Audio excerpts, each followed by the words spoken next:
Hello, everyone. Welcome to another episode of Homily Chat. I'm Father Darryl Millette here not in Assisi. I'm just having fun with the green screen behind me, just because why not?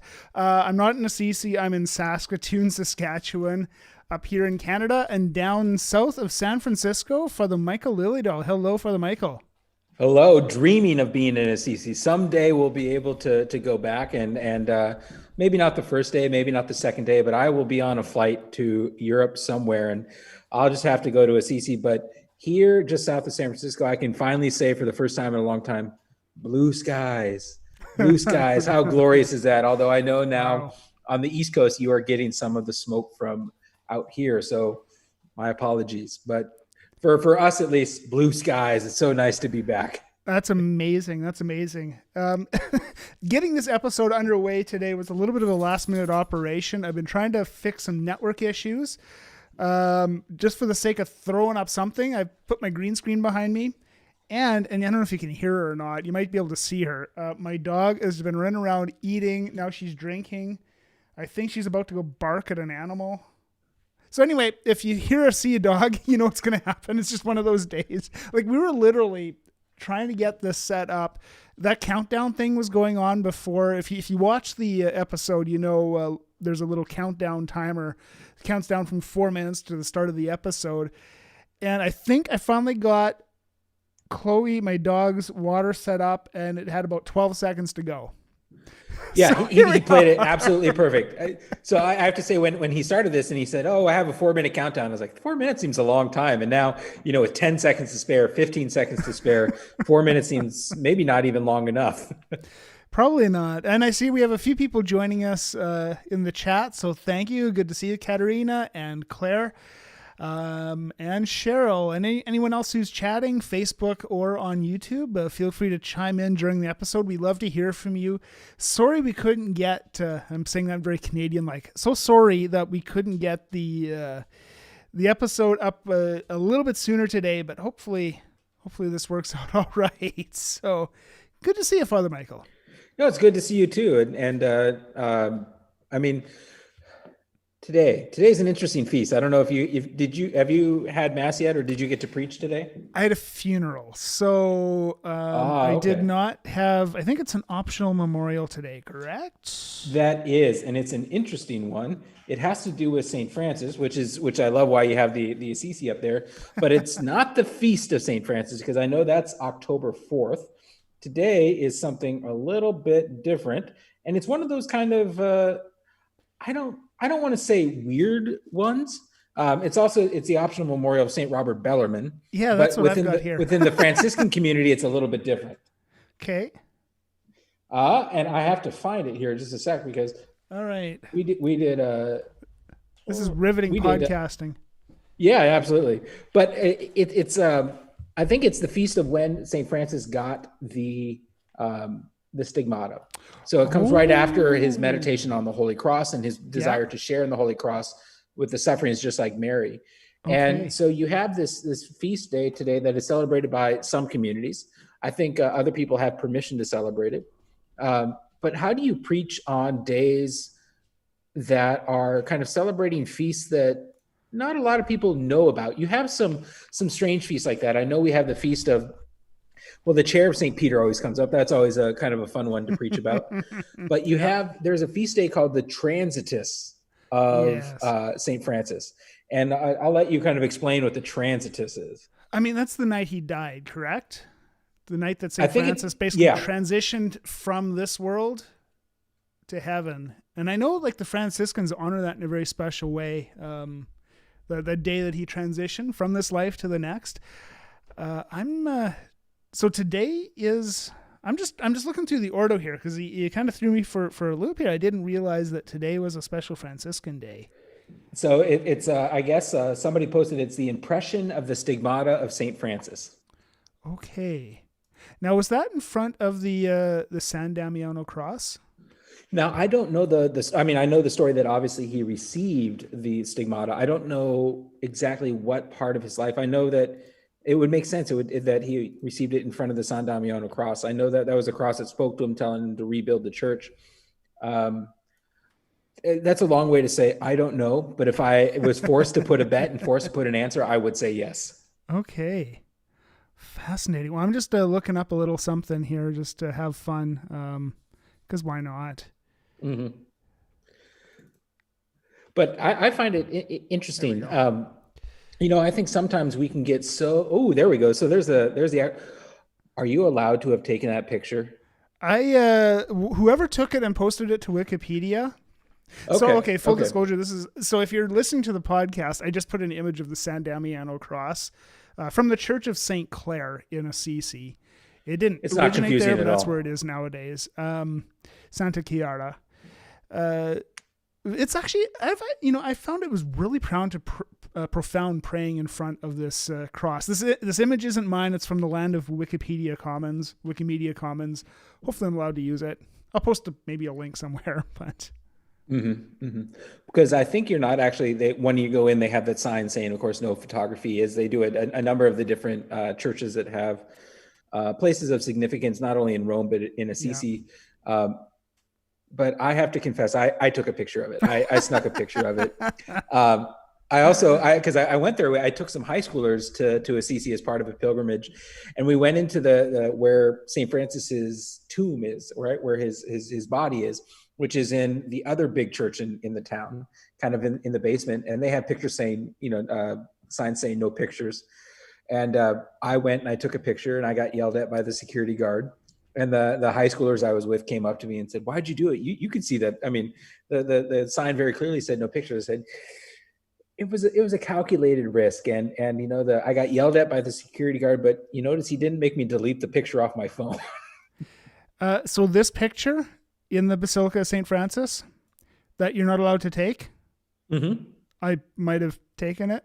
You might have taken it. Possibly. Yep. Possibly.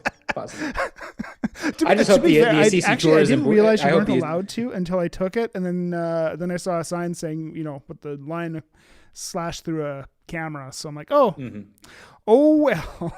Yeah, exactly. Well, hopefully the CC Tourism Bureau chief isn't listening to the podcast. So if we do, mea culpa, mea maxima culpa. I see Jim is in the chat, and I think Jim was on that trip where I took this picture, so that was fun. Anyway, yeah, exactly, Katerina. It's easier to ask for forgiveness than permission for these kind of things.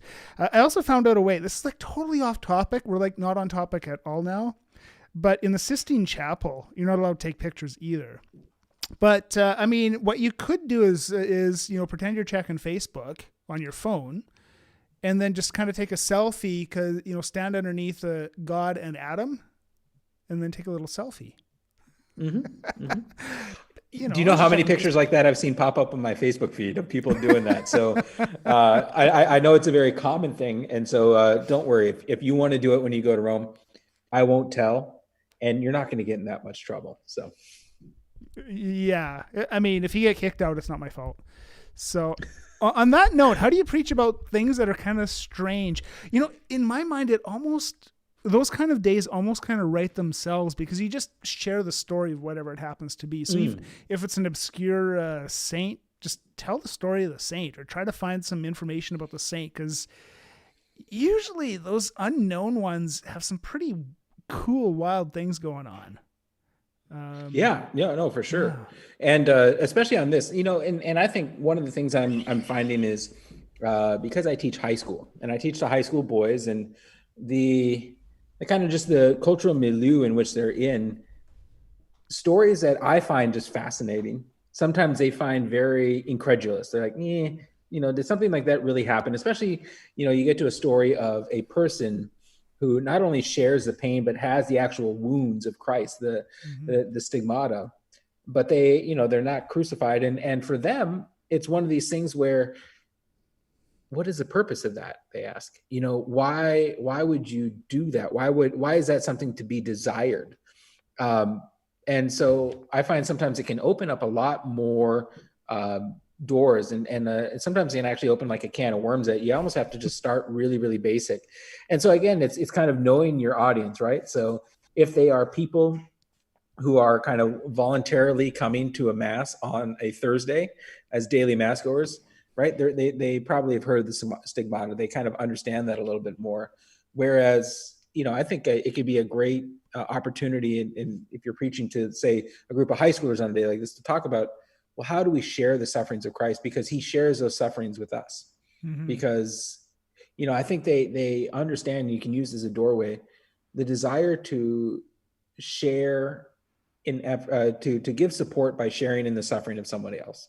Mm-hmm. And that Christ does that to us as well. And then in essence, Francis is almost sharing in our sufferings through his sharing in the suffering of the cross. Yeah. I mean, yeah, those kind of, details can really open up a lot of cool stuff. As you say, depending on who your audience is and who you're speaking to. Yeah, I didn't realize that today was that day when he received the stigmata. That's pretty cool. Yeah, I didn't realize it, but it makes a lot of sense that it comes especially right after the Feast of the Exaltation of the Cross, and then the Feast of the Sorrow of Saint Mary, or not Saint Mary, the Sorrows of the Blessed Virgin, that she shared in the sorrows of the cross as well. And so it's almost like Christ has the cross, Mary shares in the sufferings of the cross, and then Francis shares in the sufferings of the cross.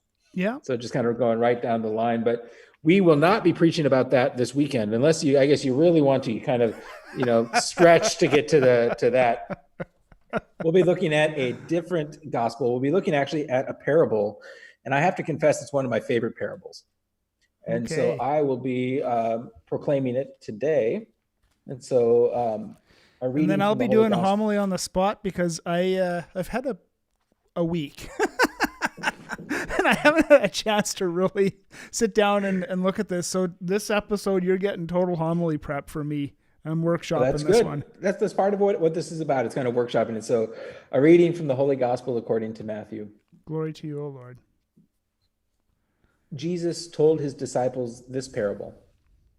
The kingdom of heaven is like a landowner who went out at dawn to hire laborers for his vineyard. After agreeing with them for the usual daily wage, he sent them into his vineyard. Going out about 9 o'clock, the landowner saw others standing idle in the marketplace, and he said to them, "You too go into my vineyard, and I will give you what is just." So they went off.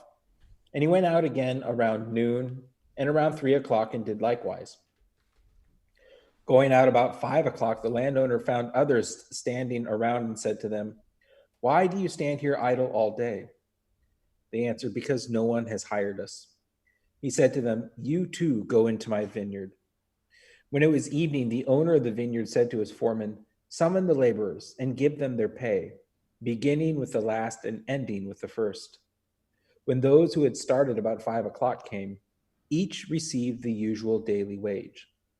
But when the first came, they thought that they would receive more, but each of them also got the usual wage. And on receiving it, they grumbled against the landowner, saying, "These last ones worked only 1 hour, and you have made them equal to us, who bore the day's burden and the heat." He said to one of them in reply, "My friend, I am not cheating you. Did you not agree with me for the usual daily wage? Take what is yours and go. What if I wish to give this last one the same as you? Or am I not free to do as I wish with my own money?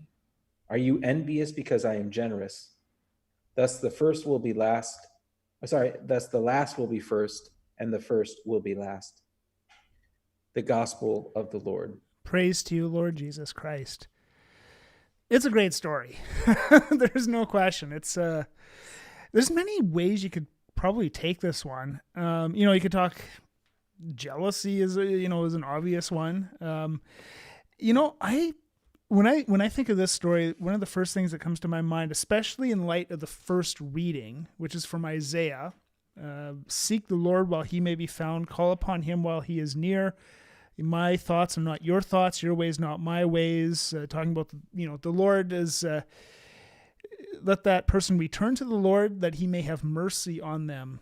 When I take the gospel in conjunction with that reading and how God desires to give his mercy, one of my things that comes to my mind is that from this gospel, for as long as we're on earth here, it is not too late to return to the Lord. Whatever your sin happens to be, whatever your hang-up happens to be, it's not too late to return to the Lord. And I think there's an incredible encouragement in that the like you think of someone like St. Paul, for example, and I mean he wrote the second reading is from his letter to the Philippians, and I mean in here he's proclaiming some pretty incredible faith about living in Christ. For me, living is Christ and dying is gain. But remember, this was a guy who used to persecute Christians. This is a guy who met Jesus at the side of the road, did an absolute 180. And he's revered as one of the greatest saints. And if he can be in heaven and be revered as an incredible saint, then boy, oh boy, there's hope for you and me yet. Like it's never too late to return to the Lord. And I think I see a lot of hope in this reading. So that's the first thing that jumps out at me. Again, we're workshopping this one for sure today because I haven't really had a chance to sit down with it. But yeah, Father Michael, what are your thoughts here? I was there are a couple of different kind of places I was thinking about going, and one of them was that idea of mercy. Mm-hmm. I remember I saw on Twitter either today or yesterday or the day before that someone had tried to kind of have a mic drop moment against Catholics in particular and Christians in general. And one of the things that she had tweeted was, imagine being Catholic and believing that Hitler is in heaven because he was baptized in Catholic and he worshiped, and that's the way the rules work. And obviously that's not the way the rules work. And no one is coming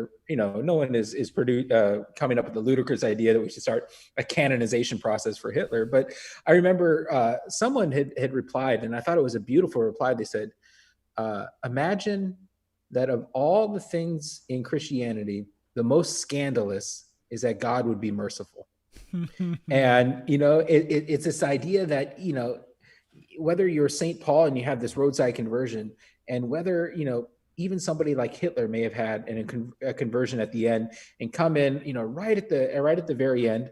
I'm not saying I think it happened. I don't think it happened, but, I think the possibility exists that God's mercy is available, whether it's 8 a.m., noon, 3 p.m., or whether that final bell for us is just about to ring, that God's mercy is available for us. And I love that image of imagine the most scandalous part of God is his mercy.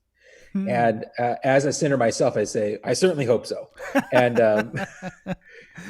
so I was thinking about that. And I was also thinking that this might be a good vocations gospel to preach on, because I was reading some commentary that talked about, well, we always focus in on the workers and that they come in at different places. But what if we focus on what is the Lord's vineyard?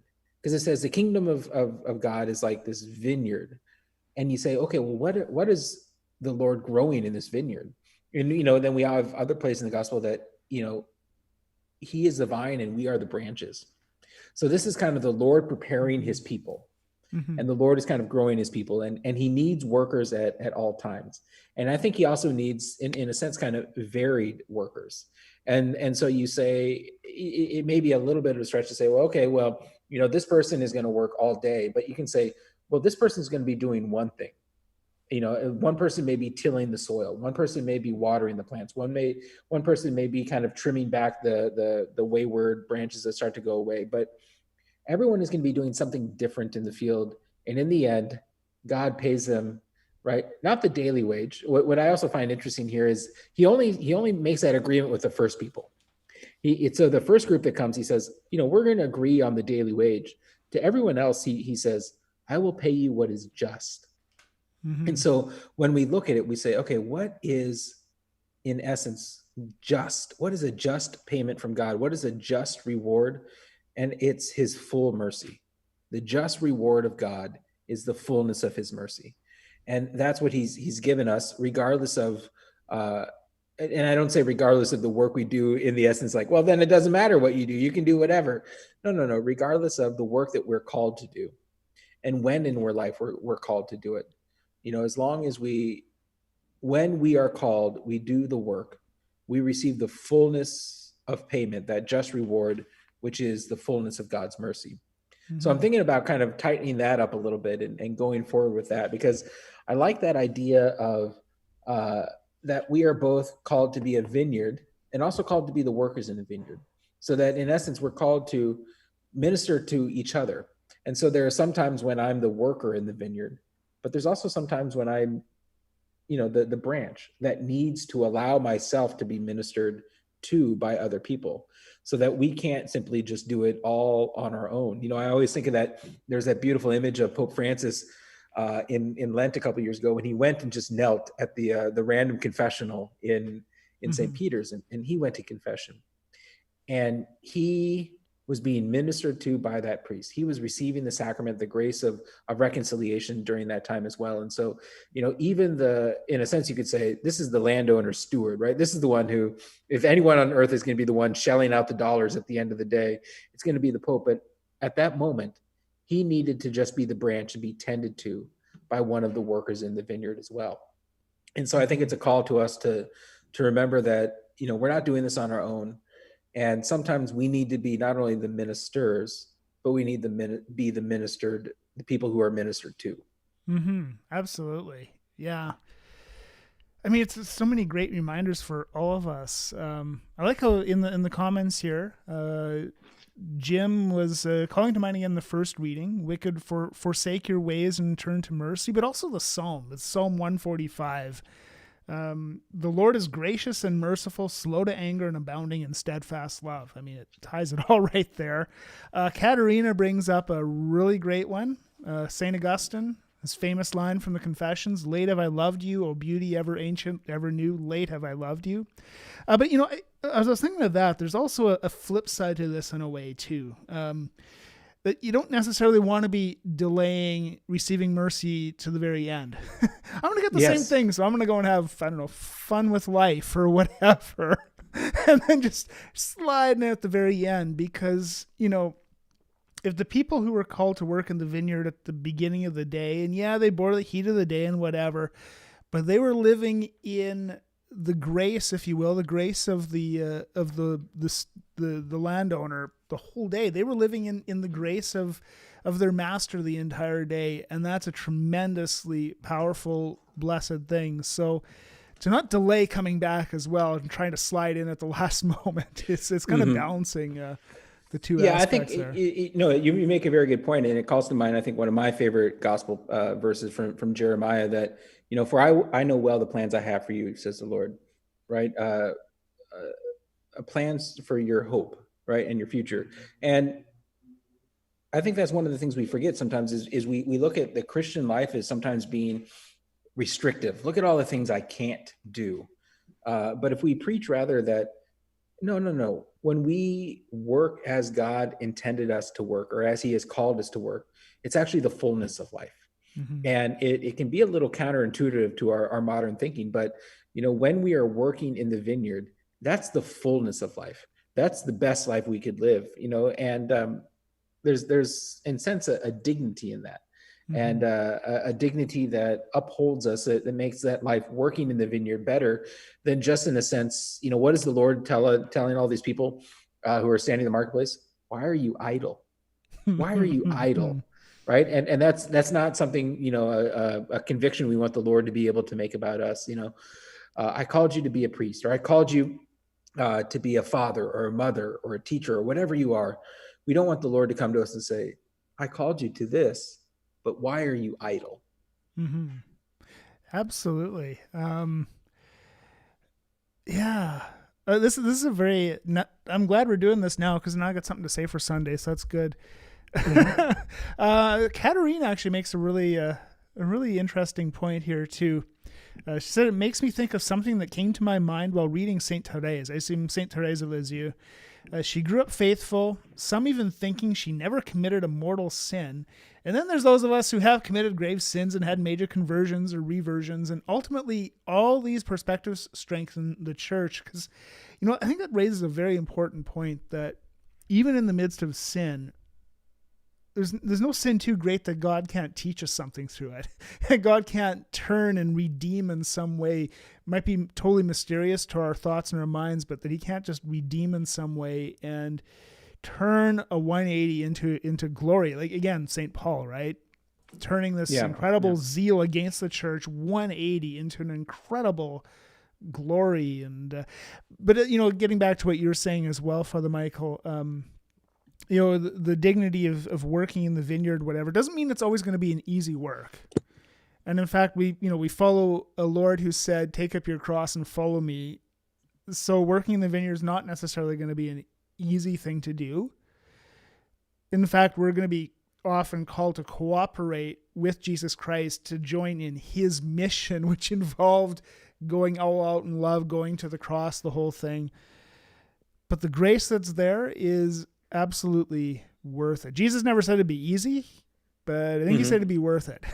So, yeah. When you're talking about that, it reminds me of in seminary we you have a class on human sexuality, and so everyone was kind of assigned a topic, and I was assigned NFP, natural family planning.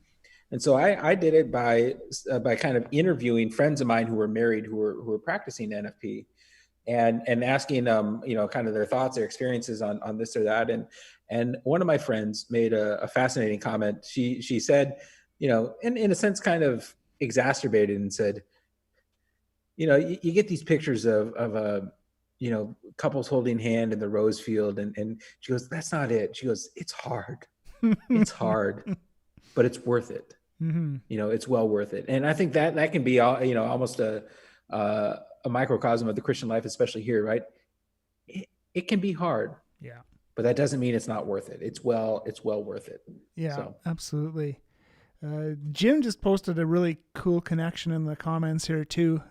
Connecting this to the prodigal son, the story of the forgiving father, the older son who kind of gets miffed at his dad for welcoming the younger son back home.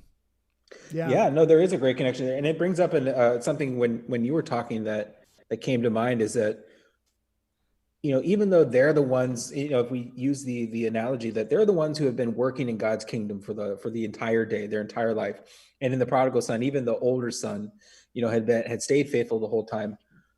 Who's the one that needs to learn the lesson here? Who needs to hear the lesson learned from the father's interaction with these people, right? And so even if they're the ones in the field working the whole time, or even they're the faithful son who stays home and stays close to the father the entire time, there's still lessons to be learned. Mm-hmm. And even God can use that mercy to continue to extend that mercy, not only to those who are outside the church, but to the mercy to those inside the church. I think sometimes we can fall into the trap and be like, of having kind of these double standards, like, well, I know you go to mass every week and I see you, so I'm going to hold you to this kind of tighter standard, and not really think that you are also someone in need of God's mercy. You're someone who needs to be taught that. And that can kind of be extended to us as well. That, I look at a brother priest and say, like, well, you're a priest, you shouldn't be demanding this, and realize, no. Sometimes we're the most in need of having to be taught by God a lesson in mercy. Mm-hmm. Yeah, absolutely. I really have nothing to add to that. Yeah, it's, right now in the Office of Readings, at this time every year, we read through a bit of St. Augustine and a message that he gives to pastors. And he talks about, what he gives to the people to help them. He gives to the pastors and to himself in fear and trembling. It's always quite a hardcore message that we get at this time of year in the liturgy of the hours for several days. Mm-hmm. Well, I have to say, in our own diocese, we're getting emails now for saying, we anticipate that, this parish may need a pastor, and that this parish may need a pastor. And so if you're interested of kind of applying to be the pastor of these places, feel free to send in a letter saying why. And I always think it comes right at the time when, St. Augustine's giving us this great warning, because you read this great warning from St. Augustine, like, ooh, I don't know, I don't know, and it's just kind of interesting how that lines up. That's interesting. So your diocese does application that way. Interesting. It's different from us, I guess, but we're probably a lot smaller than you guys. Yeah, I think we have 91 parishes or so, somewhere right around there, 89 or 90. We have a similar number, but lots of little ones. Okay. Like my smallest parish, I think the church would have been packed if there were 50 people in there. So packed into overflow. So we have a number of small ones. Then we got ones like mine that are pretty big, but anyway, neither here nor there. Now we're just getting into how dioceses do things, which is probably going a little off base. Probably not going to preach on that. No, probably not. It's also getting a little deep inside Catholic baseball when you start looking into the inner workings of how dioceses work differently from each other. Which, of course, now that, in my my role as chancellor, I guess that's basically what I do now. Yeah. But anyway. And well, I was going to kind of start to end it, but we got this great comment from Nina that just came in. Oh, yeah. Talking about that prodigal son and the connection. She says the older son wants justice and the prodigal son is showered in mercy. And I think we could almost say that even about the workers, right? That the workers who are there all day want their justice. Mm-hmm. And that's what they were, that's what they heard the other workers promise, like a just wage. And they say, well, we want justice. And then the prodigal son, or the people coming in to work later, they're showered in mercy. But the father represents the mirroring of that, right? Where justice and mercy have kissed. Yeah. Right? That they come together in the Father. I love that. I think I've just changed what I'm going to preach on. So thank you, Nina. Nina, you might get a footnote in the homilies this week. That's right. Exactly. Yeah. Or as Claire says, we all want what we see as fair. What we see as fair, which isn't always the truth of the matter. And Jim, parenting teens is like that sometimes. As the words are coming out, I often think, you better show this by example, right? the St. Augustine homily again, yeah. Oh, absolutely. Absolutely. Yeah. But thank you very much for those comments. As you can see, right, I think I just changed my entire homily based off one of those comments. I have to think about that a little bit more, but it makes the show a lot, when it's more interactive like this, when we're able to look at your comments, it helps us. It helps us preach better. It helps us kind of workshop the homilies a little bit. So thank you very much for that. And we encourage you that even if you're not able to join us live, give us your comments. Let us know what you're thinking, either on social media or via our website. Just look up Homily Chat on Facebook or Instagram or Twitter, or go to homilychat.com. Absolutely. We love to hear from you. And thanks for the comments, the lively comments that are so far today as well. This has been very helpful.